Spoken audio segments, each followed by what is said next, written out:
आप समझने की कोशिश क्यों नहीं करती? अब हमारे हाथ में कुछ भी नहीं है और इस मुश्किल वक्त में हमारा साथ देने कोई नहीं आएगा मॉम, कोई भी नहीं। मैं दूंगी तुम्हारा साथ।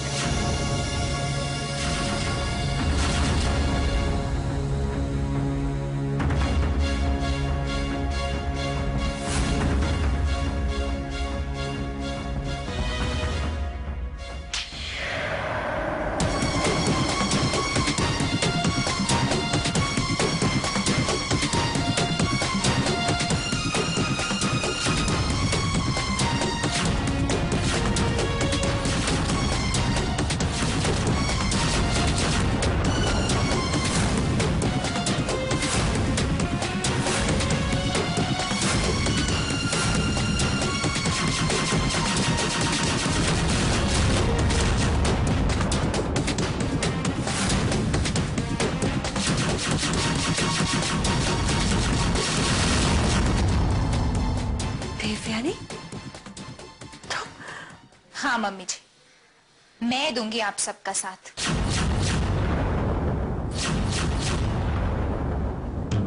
अब मैं आ गई हूं, अब सब कुछ ठीक हो जाएगा।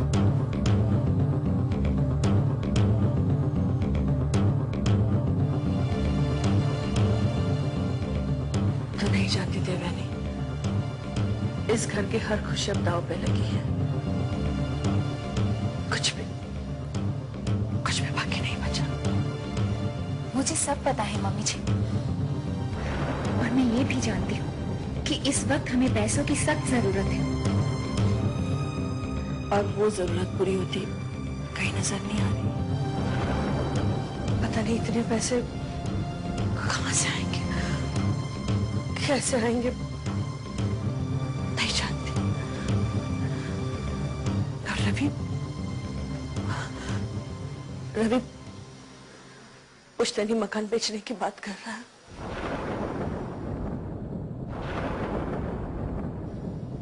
अब तुम्हें बताओ, पुरखों की विरासत का सौदा मैं करने की कैसे इजाजत दे सकती हूँ? नहीं नहीं मम्मी जी, ये सब करने की कोई जरूरत नहीं है। इतना बड़ा कदम उठाने की नौबत ही नहीं आएगी। इस परेशानी का एक हल अब भी मेरे पास है।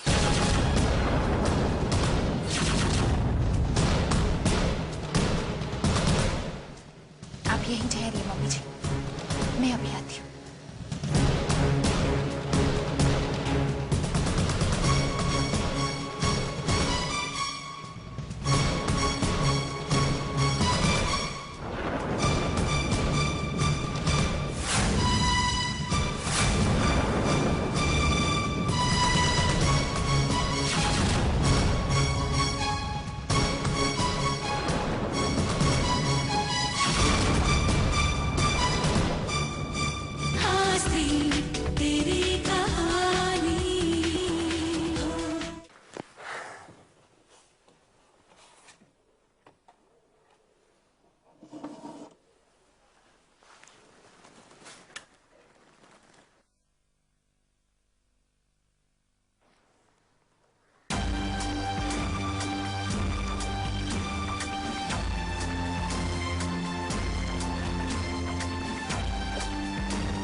ये तोहफा जब तुमने मुझे दिया था तारा,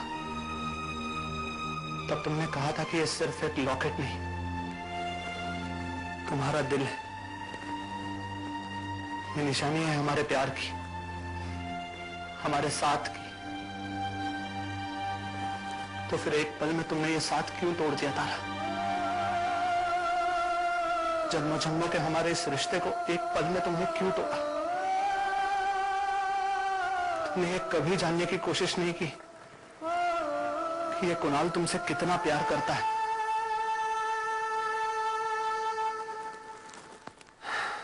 एक बार तो पूछा होता तारा, एक बार।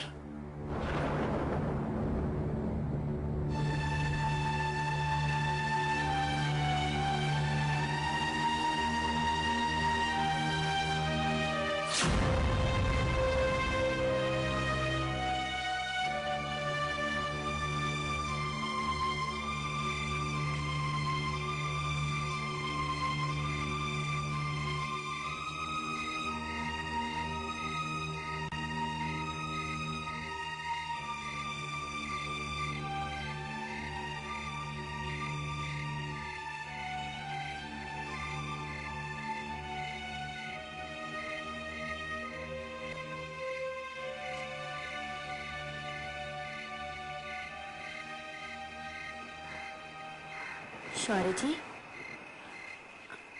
बोलो अनामिका। आप सोई नहीं अभी तक?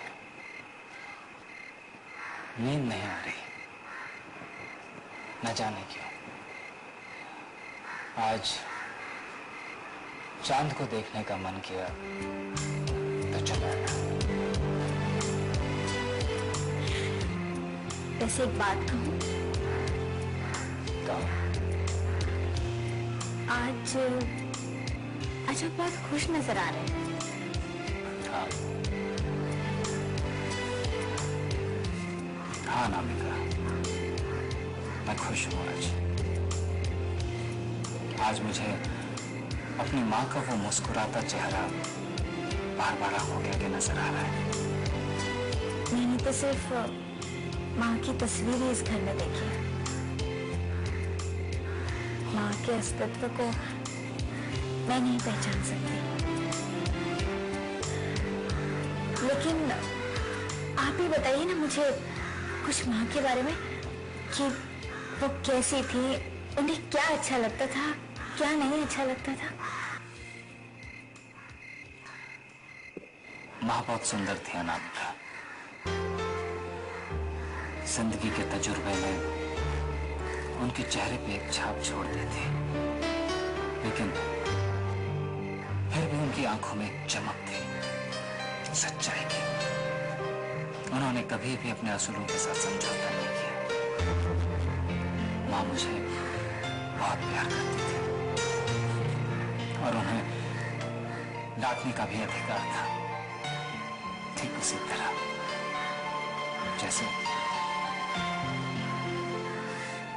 शौमित्रा और तुम्हें यह अधिकार है। शौर्य जी ने मुझे अपने सबसे करीबी रिश्तों में शामिल किया।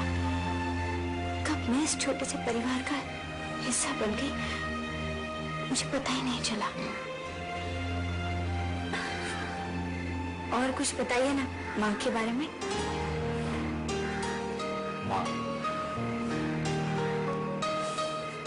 माँ जब भी नींद में मेरे बालों को सहलाया करती थी, मुझे बहुत अच्छा लगता था। तसल्ली मिलती थी मुझे कि वो हर वक्त मेरे साथ है। सुबह सुबह माँ अकेले में प्रार्थना किया करती थी।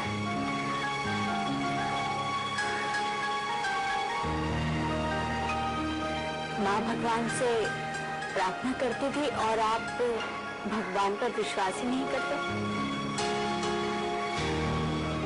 वो माँ की एक अपनी दुनिया थी जिसे मैं कभी समझ ही नहीं पाया।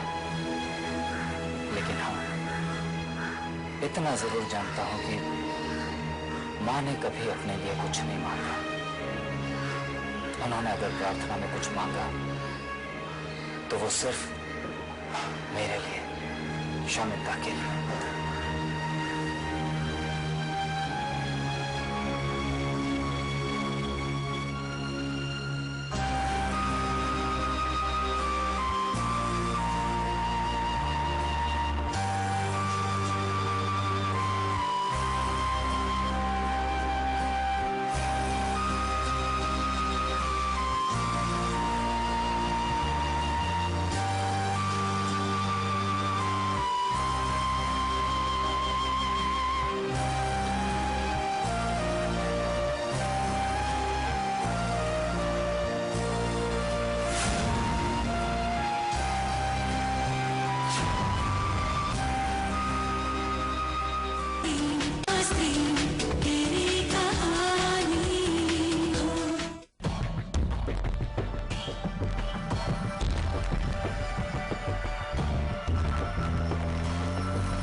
मम्मी जी, ये लीजिए।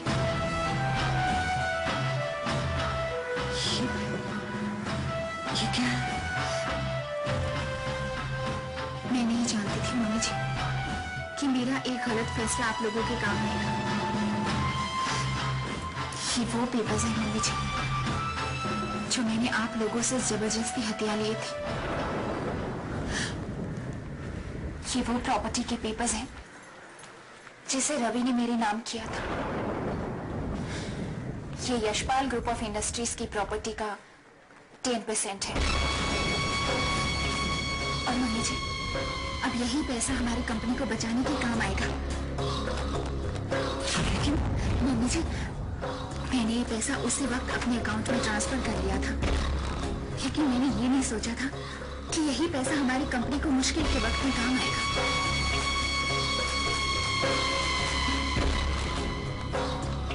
देवयानी, ये तुम्हारे पैसे हैं, इन पर तुम्हारा हक। हक तो मेरा इस घर में किसी भी चीज पर नहीं है मम्मी जी। मुझे मेरे कर्मों ने इस परिवार में कुछ भी अपनाने की इजाजत अभी तक नहीं दी है, और अब मुझे जिंदगी ने ये मौका दिया है कि मैं अपनी की हुई गलतियों का प्रायश्चित कर उसे सुधार सकूं। और अब मुझे ये समझ में आ गया है मम्मी जी कि रिश्ते पैसों की नींव पर नहीं टिकते हैं, बल्कि प्यार और भरोसे की नींव पर मजबूत होते हैं। देखिए ना मम्मी जी, एक वक्त था जब मैं इस परिवार को, इस घर को बर्बाद कर देना चाहती थी, सब कुछ आंसुओं में डुबो देना चाहती थी। और मम्मी जी, आज मुझे उसी परिवार के साथ खड़े रहने का मौका मिल रहा है, उन्हें मुश्किल में मदद करने का मौका मिल रहा है। उससे अच्छी और बात क्या हो सकती है मम्मी जी मेरे लिए? लेकिन देवयानी, ये तुम्हारे पैसे। मम्मी जी, ये भगवान की मर्जी समझिए, इसे मत ठुकराइए।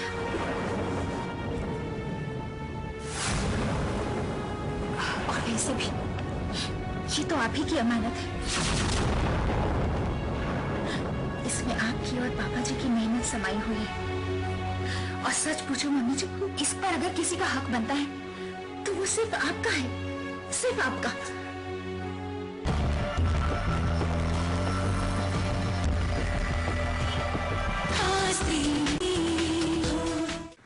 ये भगवान की मर्जी समझिए, इसे मत ठुकराइए।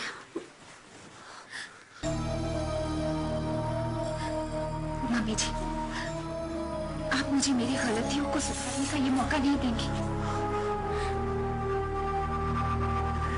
नहीं बेटा, मुझे खुशी है कि तुमने मेरे विश्वास को टूटने से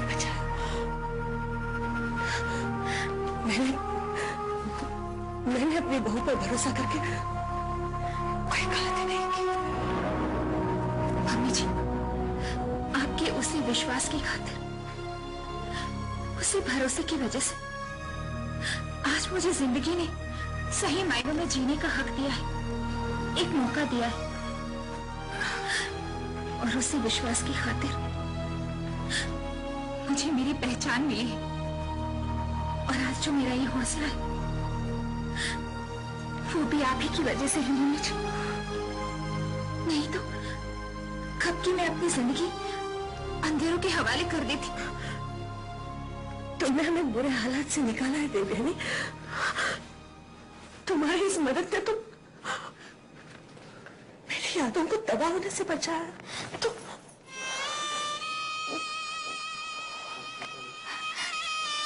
मम्मी जी, अब आपको चिंता करने की कोई जरूरत नहीं है। आप बस आराम कीजिए और बेफिक्र रहिए। कल की सुबह हमारे परिवार से सारी मुसीबतों को दूर कर देगी। जिस सुबह का सामना करने से मैं घबरा रही थी, अब एक नई सुबह का इंतजार है मुझे। मैंने कहा था नहीं, चिंता करने की कोई जरूरत नहीं, कोई ना कोई रास्ता जरूर निकलेगा। देखा, भगवान ने देवयानी को हमारी मदद करने के लिए भेजा, हमारी मदद करने के लिए, पूरे वक्त में हमारा साथ देने के लिए बहुत बहुत शुक्र। ये क्या कह रही है मम्मी जी? ये तो आप ही की अमानत थी, मैंने आप तक पहुंचाई है। मैंने तो बस इसे आपके पास लाने का काम किया है, एक जरिया बनी हूं मैं तो। खुश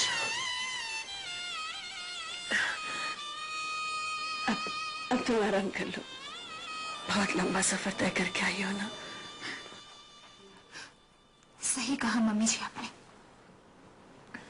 सच्चाई की इस राह तक पहुंचने का ये सफर लंबा तो जरूर रहा मेरे लिए,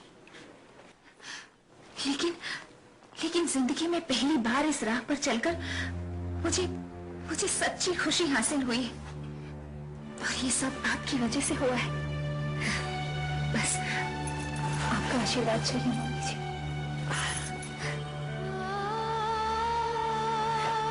खुश रहे।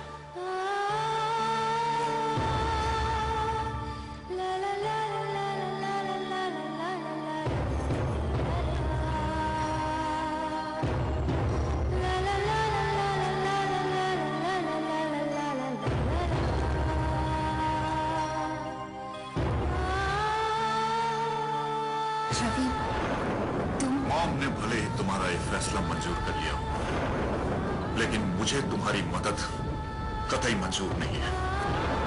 तुम्हारे आने से भले ही मॉम ने कुछ सपने बुन लिए हों, लेकिन मैं उन झूठे ख्वाबों की हकीकत बताकर मॉम को ठेस नहीं पहुंचाना चाहता। वो पहले से ही बहुत दुखी है, मैं उन्हें और दुखी नहीं करना चाहता। एक बात जान लो, तुम्हारे यहां आने से मुझे कोई भी मदद की उम्मीद नहीं है। और एक बात याद रखना देवयानी, मैं भले ही अपना घर बेच दूंगा, खुद को बेच दूंगा, लेकिन एक ऐसी औरत की मदद कभी नहीं लूंगा जो मेरे पापा की कातिल है। और ये बात मैं कभी नहीं भूलूंगा।